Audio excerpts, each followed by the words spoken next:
Baik, seterusnya saya hendak bersambung tentang tanda-tanda apabila seseorang itu terkena santau. Ini yang perlu kita tahu.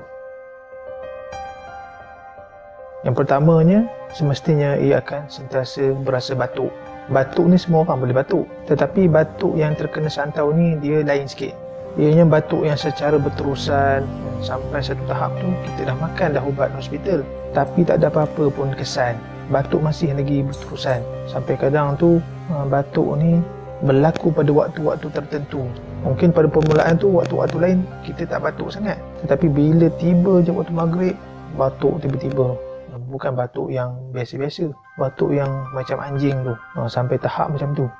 Kadang tu ada yang lepas isyak ataupun tengah malam, dan ada juga yang sebelum subuh. Jadi ia akan mengganggu kehidupan kita. Sebab batuk ni kita ingat dia ni mungkin ada TB ke apa ke, tapi dia menjadi asbab kita terkena penyakit. Jadi jika ubat hospital pun tak berkesan dan kita scan pun doktor pun kata tak ada apa, hati-hati, mungkin kita terkena santau. Seterusnya, muntah darah. Ini yang apabila seseorang itu telah terkena santau yang sangat lama. Bila dia tak berubat, tak merawat, dia tak tahu keadaan diri dia, batuk sampai satu tahap tu dia punya paru-paru tu mungkin akan mengalami kerosakan, hancur, berlubang. Ada kes yang semacam itu. Dan seterusnya dia akan muntah darah. Ataupun mungkin ada juga yang baru lagi, cumanya dia kena santau 7. Bila santau 7 ni, dia akan direct terus kepada orang tu. Seterusnya orang tu akan muntah darah. Dan seterusnya, rasa badan mencucuk-cucuk di setiap anggota badan yang tertentu, seperti di bahagian dada, di sendi-sendi dan di bawah tapak kaki ataupun peha. Maknanya tempat-tempat yang kalau di dada, ia akan menyebabkan kita rasa macam susah nak bernafas. Kalau di tapak kaki, ia menyebabkan kita sukar untuk berjalan. Dia akan mengganggulah sistem tubuh badan kita ni. Rasa mencucuk-cucuk. Ini mungkin dia menggunakan bahan-bahan yang tajam. Seterusnya, apabila kita terkena beberapa kesan santau ini, ia akan menyebabkan kita demam. Demam yang macam mana tu? Demam yang tiba-tiba okey, tiba-tiba demam balik. Tiba-tiba okey, tiba-tiba demam balik. Sama macam batuk. Dia ada time-time dia. Mungkin pada waktu maghrib, tiba-tiba badan jadi panas. Masuk time nak subuh, jadi panas badan, rasa nak demam kan. Jadi bila nak solat subuh tu dia payahlah. Bila siang okey pula. Seterusnya, apabila demam, semestinya kita akan sakit kepala. Sakit kepala ni akan mengganggu seluruh kerja-kerja kita. Jadi kita jadi macam pening, migrain. Mungkin itu salah satu tanda yang kita terkena santau. Dan demam juga boleh menyebabkan anggota kita ni dan sendi-sendi kita ini menjadi lemah. Tiba-tiba semua badan akan jam lah. Sebab bila demam ni tambah dengan sakit kepala, jadi otak ni akan menyebarkan rasa sakit tu ke seluruh badan. Dan seterusnya badan-badan kita akan merasa sakit lah di sendi-sendi, kesan daripada santau ni. Seterusnya, orang yang terkena santau ini tidak mempunyai selera makan. Bila makan rasa nak muntah. Sama juga. Dia cek hospital, tak ada apa. Okey, perut tak ada apa. Tak ada kena gastrik ke. Tapi nak makan je muntah, nak makan je muntah. Sampai satu tahap tu, ada kes seseorang itu sampai susut badan dia sebab tak makan. Seterusnya, dia akan mengalami sukar tidur malam.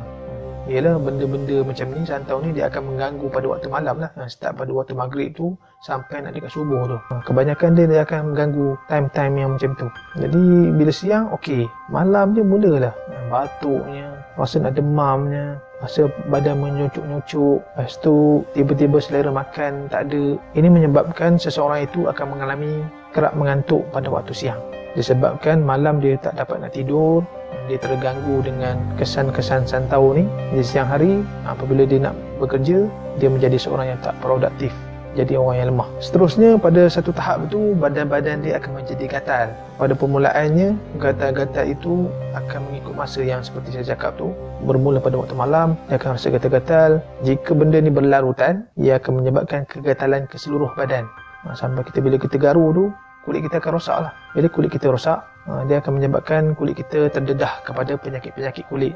Selain itu, orang yang terkena santau ini, dia mesti ada sifat yang pemarah. Sebab apa? Sebab bila dia sakit, dia pening kepala, dia tak boleh nak makan, dia jadi runsing lah. Bila jadi runsing ni, dia akan ada satu sifat marah. Sebab hati dia dah kosong, dia dah tak fikir apa. mungkin dia kurang fikir Allah, amal ibadat dia terganggu. Jadi benda-benda macam ini akan menyebabkan jin syaitan iblis ni akan menghasut dia dan menjadi seorang yang pemarah. Seterusnya, apabila seseorang itu terkena santau pada waktu yang lama, ia akan menyebabkan seseorang itu akan menjadi seorang yang pelupa. Ialah benda ni dah memberi kesan kepada otak yang menyebabkan kita sentiasa berasa pening, rasa nak demam. Jadi benda-benda ini dia dah efek pada otak kita. Dan ada juga yang dikatakan orang yang terkena santau ni akan mendapat resdung. Dia akan sentiasa bersing, dia akan terasa gatal-gatal di bahagian muka dia. Itu salah satu. Dan ada juga yang terkena barah akibat daripada santau. Asbab lah. Nak kata barah ni mungkin dari segi pemakanan pun boleh menyebabkan barah, ataupun mungkin daripada keturunan. Dan ada juga yang mungkin apabila semua benda tu tak ada kena-mengena, tiba-tiba jadi barah. Itu yang pelik. Sebab apa jadi barah? Sebab sebelum ni kita dah cek hospital, okey, tak ada apa. Tiba-tiba barah ada seketul warna hitam, scan ada seketul warna hitam. Ada satu kes dapat, dia scan, dia rasa pening kan, scan ada barah di otak dia, nampaklah warna hitam tumpuk tu. Jadi doktor sarankan buat operation. Sebelum dia nak buat operation tu, dia pergi merawat di pusat rawatan Islam. Nasib baik dia pergi merawat, sebab bila dia merawat tu ada gangguan pada tubuhnya. Dan apabila dia berterusan merawat sebelum tarikh operation tu, sebab dia dah buat temujanji dah, sebelum operation tu dia kena scan sekali lagi, nak tengok saiz barah tu dah besar mana. Cek-cek dah hilang, dah tak ada. Itu satu, orang kata, anugerah Allah lah, keajaiban Allah yang Allah bagi, hilang penyakit tu sebab dia mencari ikhtiar yang sebetulnya. Hospital dah okey, hospital menjadi asbab kita, dia dapat tahu, dapat detect okey ada sesuatu ketumbuhan. Tapi doktor pun tak pasti apa ketumbuhan tu, kenapa tiba-tiba. Jadi bila dah merawat, bila dah scan, beberapa kali scan, tak ada, kosong. Doktor pun hairan. Jadi operation tu dia cancel. Alhamdulillah selamat dia. Tak adalah nak buka tempurung dia kan. Sebab benda-benda macam ni memang suka untuk merosakkan tubuh pada manusia. Bila kita operation ni, banyaklah urat-urat kita terputus. Sebab dia belah sana, belah sini kan. Tambah di bahagian otak ni banyak urat-urat ni. Kita risau ada complication lain, ada komplikasi pada saraf-saraf tubuh kita nanti. Itu yang bahaya tu kalau di bahagian otak. Seterusnya kayak. Kayak ni sama macam gatal-gatal di badan lah. Apabila badan tu dah terlalu gatal, ia akan menimbulkan kayak-kayak apabila tidak dirawat dengan yang sebetulnya. Seterusnya akan menyebabkan seseorang itu menjadi lumpuh. Ini kalau dia tidak merawat dengan cepat. Apabila kita biar lama, kita makan ubat hospital, kita duduk di hospital, kita tak ambil rawatan yang alternatif ni, kita tak cek betul-betul, kita mengharapkan kepada hospital je, dan satu tahap tu dia akan menyebabkan badan kita menjadi lumpuh. Sebab benda ni, santau ni dia akan makan sikit-sikit dalam tubuh kita. Dia akan makan sendi, sampai satu tahap tu dia akan sampai di jantung, dia akan memutuskan urat jantung kita. Dan apabila urat jantung putus, maka pecahlah saluran tu. Bila saluran tu pecah, dia akan mendapat stroke ataupun lumpuh. Itu sangat berbahaya. Seterusnya, ada juga kes apabila orang yang terkena santau ni, ia menyebabkan seseorang itu menjadi gila. Santau ni dia akan makan urat-urat saraf di kepala, dan seterusnya dia akan menjadi gila lah. Ada juga yang terkena santau akan menyebabkan seseorang itu mengalami masalah lemah tenaga batin. Ini pun banyak berlaku, dan perkara sebegini akan menyebabkan masalah rumah tangga lah. Apabila seseorang tu dia nak melakukan hubungan, dia tak mahu. Ada masalah pada lelaki lah terutamanya. Bila nak bersama je, dia jadi lemah. Badan jadi lemah, tak bermaya. Seterusnya, badan-badan akan menjadi kudis. Sama juga seperti gatal-gatal di badan dan kayak. Dia macam yang saya cerita sebelum ni, santau kudis. Dia akan menyebabkan kulit-kulit kita menggerutu. Seterusnya, apabila kita garu-garu, dia akan menjadi mengelembung, pecah. Bila pecah, kulit akan jadi rosak lah. Seterusnya, seseorang itu akan menjadi seorang yang sangat penyedih, penakut dan hilang rasa keyakinan. Sebab bila benda ni ada pada tubuh, dah macam-macam penyakit kita dapat, kita akan rasa hilang keyakinan lah. Kita akan rasa sedih lah. Kenapa dah jadi kat aku ni? Macam mana aku nak sara keluarga aku pada kena macam ni? Dia akan fikir benda-benda yang negatif. Sebab benda ni memberi kesan juga kepada emosi. Seterusnya, dia akan membenci orang sekeliling dia. Dia tak suka orang ni, dia tak suka orang ni. Dia rasa orang ni tak membantu dia. Sedangkan mungkin keluarga dia ada juga yang nak membantu, tetapi tak kena cara dan tak sembuh-sembuh. Sebab tu dia mungkin marah. Dia rasa benci. Mungkin dia akan rasa benci pada diri dia sendiri. Seterusnya, dia akan menjadi seorang yang pemalas lah. Dia dah malas nak buat apa dah. Orang kata dah fed up, dah cukup lah. Aku dah sakit macam ni, aku tak boleh nak buat apa dah. semua benda tak boleh buat, nak ibadat pun susah. Seterusnya fikiran dia akan menjadi tidak tenteram.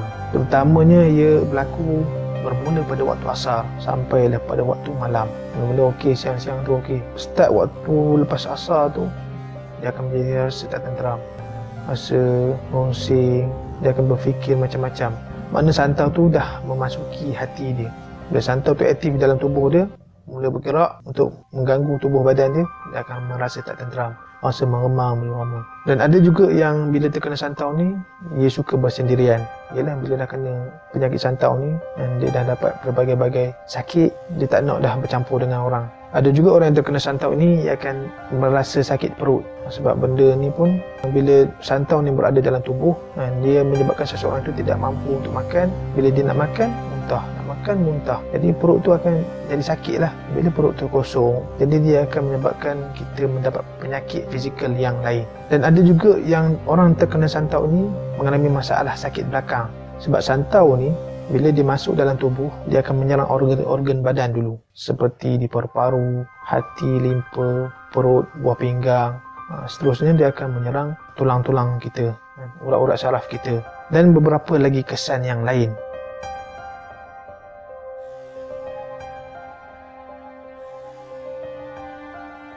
Banyak kesan-kesan dia. Dan apa yang saya cakap ni dan apa yang saya kongsi ini bukanlah semua ada pada seseorang yang terkena santau itu. Ianya mungkin berlaku salah satu daripadanya mengikut kepada jenis-jenis santau yang dia kena, ataupun dah berapa lama dia kena santau tu. Jadi benda-benda ni akan berlaku secara berperingkat. Oleh yang demikian, kalau kita rasa pada diri kita ada santau, kita tengoklah dalam perkongsian saya ini berapa yang ada pada diri kita. Kalau ada 10 tanda dalam tubuh badan kita ini, kemungkinan pada diri kita itu ada santau. Kalau mungkin ada 2-3 je ataupun 4-5 ke, itu kita jangan berfikir yang kita ni terkena santau. Mungkin kita ada penyakit lain, kita tak tahu. Cek hospital dulu. Kalau hospital pun kata okey, tak ada apa masalah, tetapi pada diri kita, kita rasa ada masalah, itu kena cek lah. Kemungkinan kita terkena santau ataupun sihir-sihir tertentu. Jadinya kalau ikutkan, tak dapat dipastikan jika seseorang itu terkena santau, berapa lama santau itu berada dalam tubuh dia. Tetapi mengikut pengalaman perawat-perawat yang tertentu, pengalaman mereka ni, yang kita dapat tahu ada beberapa tahap. Tahap pertama, orang yang terkena santau ini dia akan merasa sakit pada bahagian atas ni, bahagian dada dahulu. Maknanya mungkin dia baru terkena dalam beberapa minggu, 1 minggu ke 2 minggu ke, macam tu. Tahap kedua, ia akan merasa sakit di tahap sampai buah pinggang dia. Itu tahap kedua. Kemungkinan dia dah terkena santau ni dalam beberapa bulan, sebulan ataupun ke atas. Dan yang seterusnya, tahap ketiga, dia akan merasa sakit tu sampai ke bahagian kaki. Apabila sakit sampai bahagian kaki ini, mungkin dia telah terkena santau selama beberapa tahun dah. Mungkin 1 tahun, 2 tahun, 3 tahun. Satu lagi, kalau kita nak tahu santau ni dah berapa lama, kalau kita buat rawatan santau, kita tepuk belakang dia ataupun beberapa kaedah yang lain, santau yang keluar itu akan berwarna hitam. Maknanya santau tu dah berada lama dalam tubuh kita. Itu sangat bahaya. Mungkin dia dah makan ataupun merosakkan organ dalaman ataupun badan kita ni. Jadi pesan saya, jika ada tanda-tanda santau ini pada tubuh kita, kalau boleh pergilah cek, pergilah buat rawatan. Kalau boleh cek hospital dulu. Kalau hospital kata okey, tak ada apa, kita teruskan kepada rawatan alternatif. Cari rawatan Islam yang bertauliah, yang sebetulnya. Kaedah rawatan santau ni ada banyak. Setiap kaedah yang bermacam-macam. Ada yang menggunakan daging lembu tu, dipotong kecil-kecil tu, ambil satu daging tu, dia masukkan ke dalam tubuh dia. Apabila orang tu muntah, daging tu akan jadi masak. Daging tu, santau tu melekat pada daging tu. Itu cara kaedah yang macam tu pun ada. Ada juga yang mengambil hati ayam hitam. Ayam yang warna hitam tu, kulit dia hitam, hati dia warna hitam. Dia ambil hati tu, hati ayam tu, dia masuk juga. Guna mata kail, masuk tu, tarik keluar, melekat semua santau dekat situ. Ada yang kaedah yang macam tu. Mungkin untuk kaedah rawatan Islam ni, kita menggunakan kaedah tepuk, menggunakan daun nangka. Kita tepuk belakang tu, keluar juga santau-santau yang tertentu. Ada yang sampai satu tahap tu muntah sendiri. Itu pun ada. Wallahu alam, moga perkongsian ini bermanfaat kepada kita semua. Walaupun pada zaman moden ini masih ada berlaku lagi santau, Jadi hati-hati, perbanyakkan amalan diri. Moga kita sentiasa dilindungi oleh Allah Subhanahu Wa Taala. Jumpa lagi, insya-Allah saya akan berkongsi lagi beberapa lagi topik lain. Terus support saya, insya-Allah. Jangan lupa yang mana menonton video ini subscribe, like dan komen lah. Mungkin ada pertanyaan ataupun perkongsian yang lain, kita sama-sama berkongsi. Semoga bermanfaat semuanya. Jumpa lagi. Assalamualaikum warahmatullahi wabarakatuh.